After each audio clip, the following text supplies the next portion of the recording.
नमस्कार दोस्तों, अमृतधारा कहानियाँ चैनल पर आप सभी का स्वागत है। अगर आप इस चैनल पर नए हैं तो इस चैनल को सब्सक्राइब कीजिए, लाइक कीजिए और शेयर कीजिए। तो चलिए बढ़ते हैं कहानी की तरफ। हमारी आज की कहानी है ना जाने किस रूप में नारायण मिल जाए। हरिहर एक सीधा साधा किसान था। वह दिन भर खेतों में मेहनत से काम करता और शाम को प्रभु का गुणगान करता।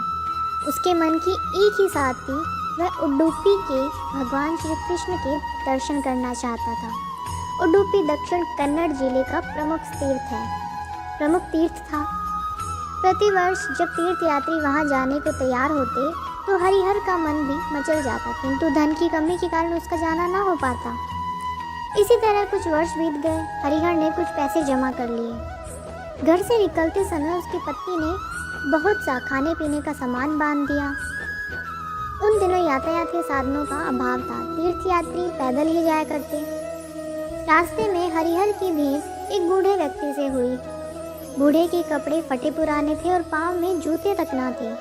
अन्य तीर्थयात्री उससे कतरा कर निकल गए, किंतु हरिहर से रहा ना गया।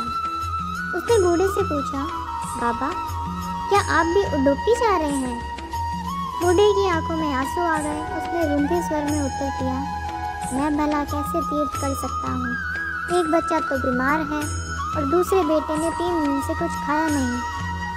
हरिहर भला व्यक्ति था, उसका मन पसीज गया। उसने निश्चय किया कि वह उडुपी जाने से पहले बूढ़े के घर जाएगा।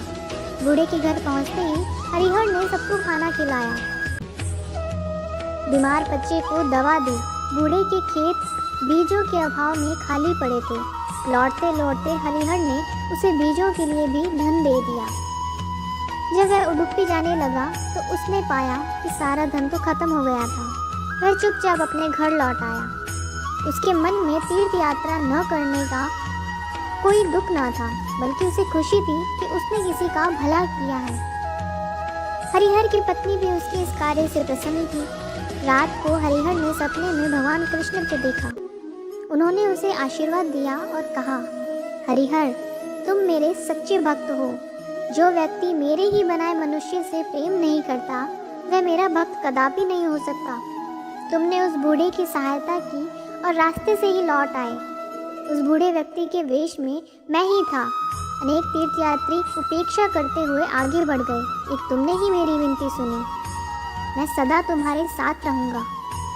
अपने स्वभाव से दया, करुणा और प्रेम का त्याग मत करना। हरिहर को तीर्थ यात्रा का फल मिल गया था।